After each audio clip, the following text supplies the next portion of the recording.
4, it is now even clearer. Ruto must go home now.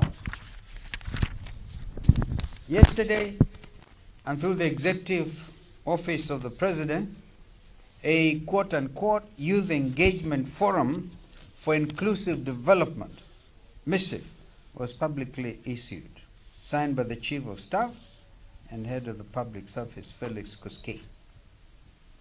There was an announcement of June on the duration of this 23.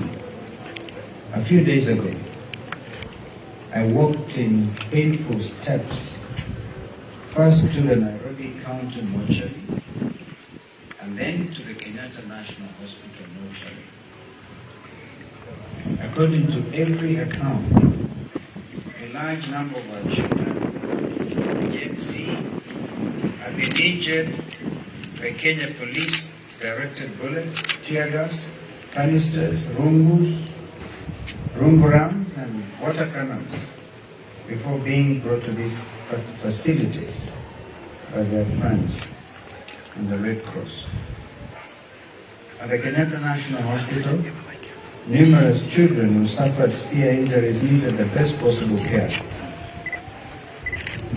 At the Nairobi County mortuary, our fallen martyrs rested in the coldest chambers.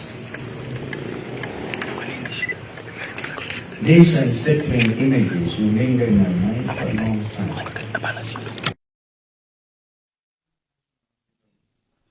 An elderly woman's cries pierced the air just as I began to address the reporter's gathering.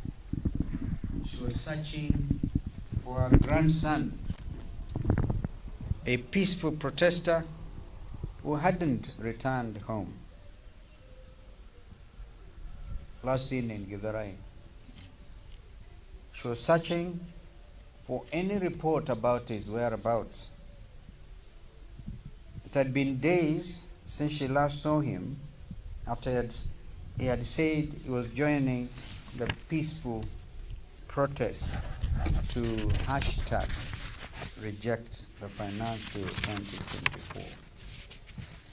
Wanjiro's recital of our family's futile search for Ismail Karanja, which took them from police stations to hospitals to morgues, visibly moved me and brought all of us present to a halt, because she actually said, "Stop it."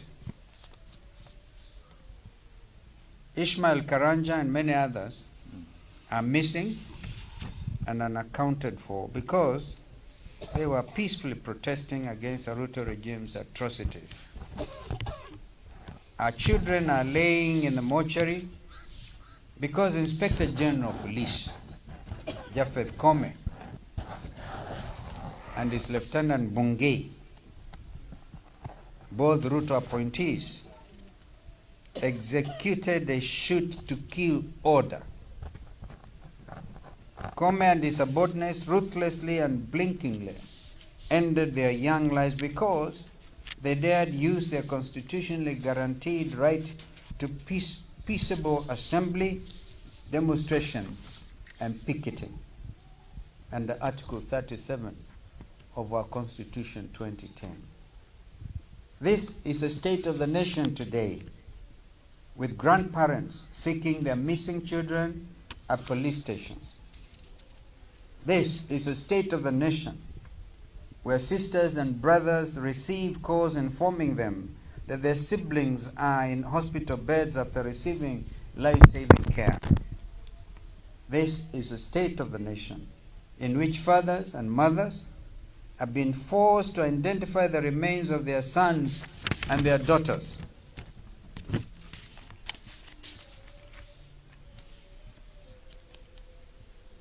This morning, far too many households and villages are either in mourning or in a heightened state of anxiety.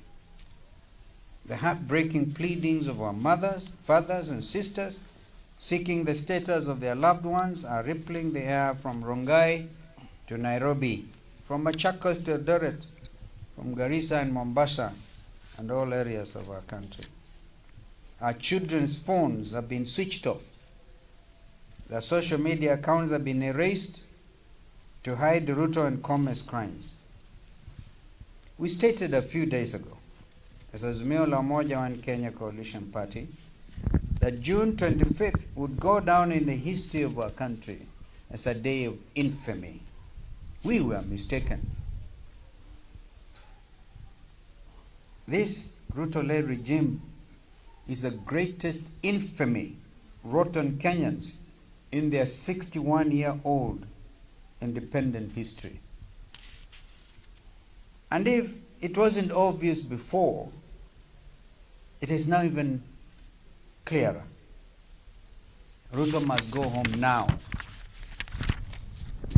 Yesterday, and through the executive office of the president, a quote-unquote youth engagement forum for inclusive development missive was publicly issued, signed by the Chief of Staff and Head of the Public Service, Felix Koskei.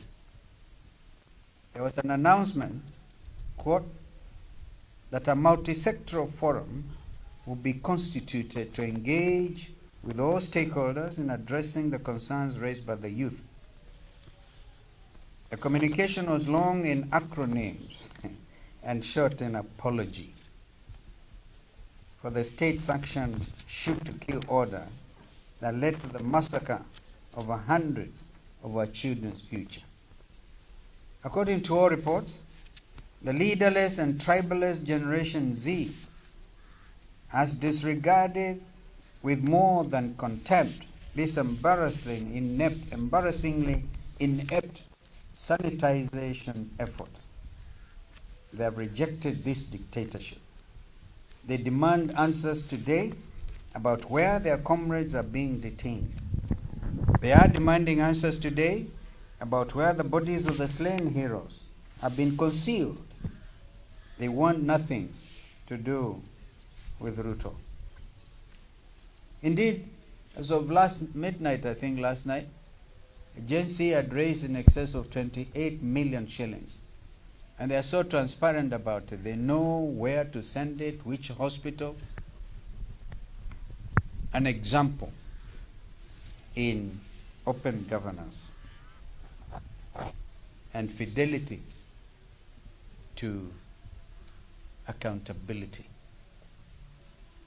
To our tribeless and leaderless Generation Z, who have braved the streets to preserve and defend the Republic from Ruto, know that I have the deepest admiration, and respect for you. Your tipping point may prove to be Kenya's saving grace, securing the next generation and generations to come. To our fallen Gen Z martyrs, you will not be forgotten. The stain of your blood covers our national flag. What Kenya, the region, Africa and the world have witnessed over the last 2 weeks is a citizenry uprising. One that will not be quelled by jest from a person they detest. As a wiper democratic movement, we will set an example